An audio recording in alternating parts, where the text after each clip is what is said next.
Thanks for tuning in, guys. The Pest and Lawn Ginger. Today, we're going to talk about what to do with your lawn as you come out of that winter dormancy. Let's go. Now, you may be one of those people that find yourself saying, hey, Ginger, what do I do coming out of the winter time? I'm not sure where to start, where to begin, and how to slay that lawn. Tell me what's up. So that's what we're going to do right now. Now, you may find yourself having a lawn like mine. It just looks decent. You treated it really well in the fall time, and you're gonna make a lot of good steps of progress this summer and springtime. Or you may find yourself with a lawn like this that just kind of looks like it's still asleep, a little dingy around the corners, or a lawn like this. It's got a few dog urine spots, but you're not sure where to begin. Now, believe it or not, the first step isn't always fertilizer. Let's begin. Step number one begins with identifying the type of grass you have, whether it's a cool season grass or a warm season grass. I like to start by using a meat thermometer. I know you're thinking, Gigi, you're crazy. However, these tailor-made thermometers, you can get them off of Amazon, located in the description of this video, or you can simply get them at Walmart. Pretty easy step. But we want to check the soil temperatures. Soil temperatures for cool season grasses before they really start pushing is between 45 degrees and 50 degrees Fahrenheit. Now for you warm season grass people, you're gonna have to wait a little bit longer until the temperatures get between 60 and 65 degrees. Now I don't like to do the guesswork, I like to know what's going on. So as you can see here, this thermometer is fantastic because it goes 3 inches into the ground, which is the perfect depth to figure out what the soil temps are really doing.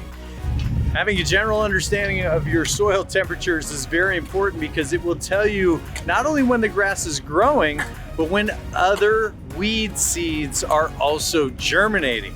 And that leads us into step number two. Step number two is pretty simple. It's having a plan of action. Now, when it comes to setting plans of action in place, I'm talking about one of two categories.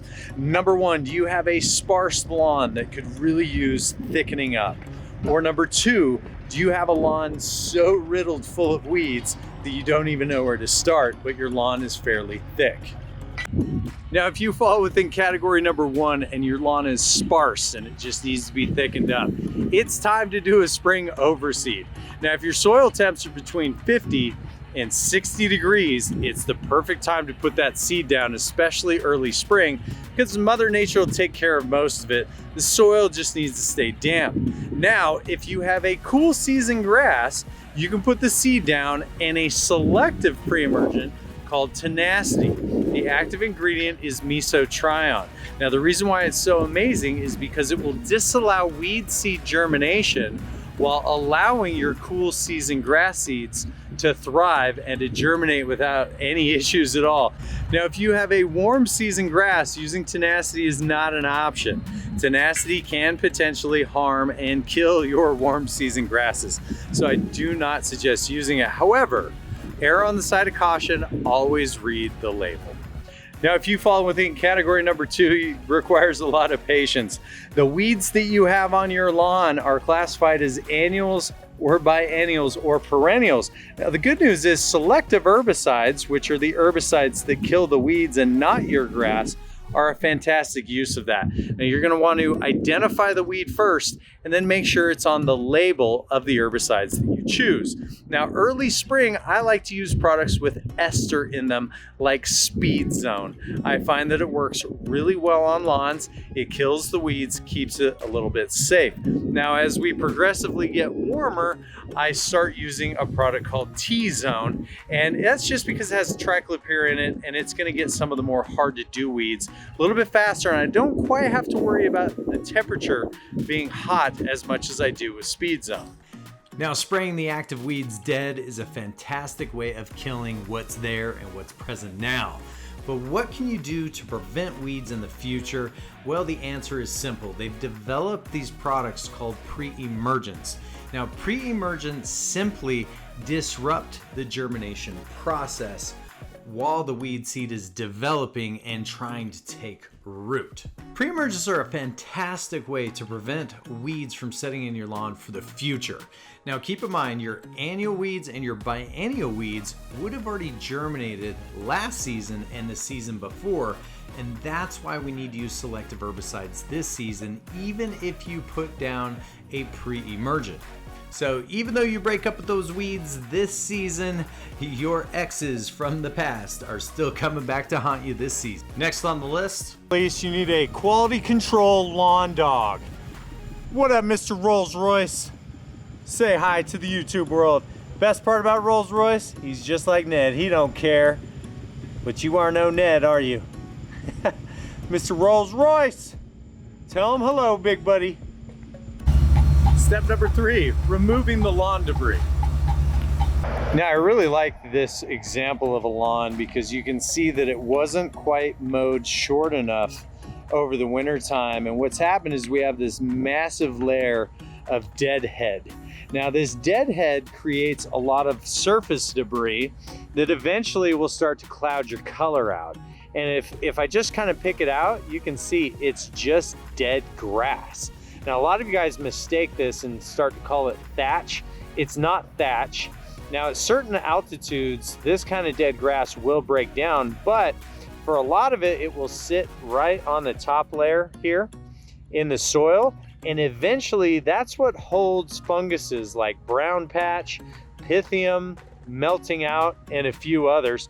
So it's really important that we mow this right off the top and scalp the lawn initially, but you're really not scalping the lawn, you're really just removing all this dead debris. Now, doing a short mow to remove a lot of this debris is a very important step. Now, there's a couple of tools out there that I really like the Sunjo Dethatcher and Scarifier. Now, the thing about it is just like a power rake, but it's less invasive, and it does a good job of removing a lot of the excess debris that your mower's not gonna pick up that's sitting on top of the soil surface. Now, by removing this debris, we're gonna remove the probability of having fungal issues during the summer, which is a huge issue. And number 2, we do remove some of the crown of the grass or the very tippy top layer of the thatch. Now, that's going to help the grass grow down, contrary to what people believe. Now, the other issue at hand is if we have too much thatch or the thatch layer is too dense, the water has a hard time penetrating. Now, the Sunjo has a separate device or a separate plug-in mechanism called a Scarifier. Now, it looks very similar to a slit slice machine. It's just got these flat discs. What they're gonna do is cut grooves into the lawn, and that's going to allow the water and surface area to penetrate faster. Now, the third device is a lawn aeration machine. Now, for those of you guys who have heavy clay compact where the water's just not penetrating, just kind of falling off the soil surface, lawn aeration may be for you. For now, the Ginger's gonna focus on scarifying spring and fall. I find it more beneficial, and using a tine-based power rake or a dethatcher to clean up all the surface debris. I find that it cleans it up nicely. You can use it several times over the summer. You just want to give that lawn the extra kick. Next on the list is choosing the right fertilizer. Now, when it comes to choosing the right fertilizer, early spring, I'm focused on 2 of the bag numbers. The first number, which is nitrogen, and the last number being potassium. Now, our nitrogen is our growing medium, and it helps wake the grass up and forces it to grow, which is exactly what we're looking for in the springtime.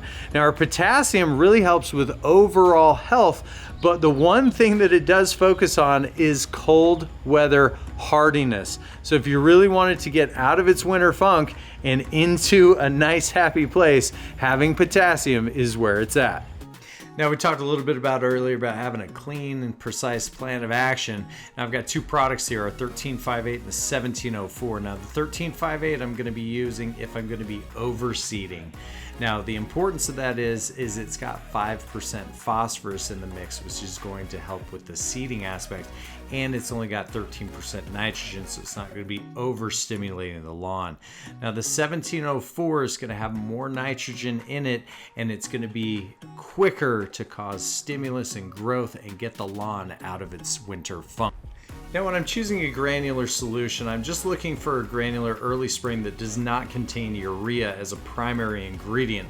I'm really trying to find something with an ammonium nitrate or ammonium sulfate.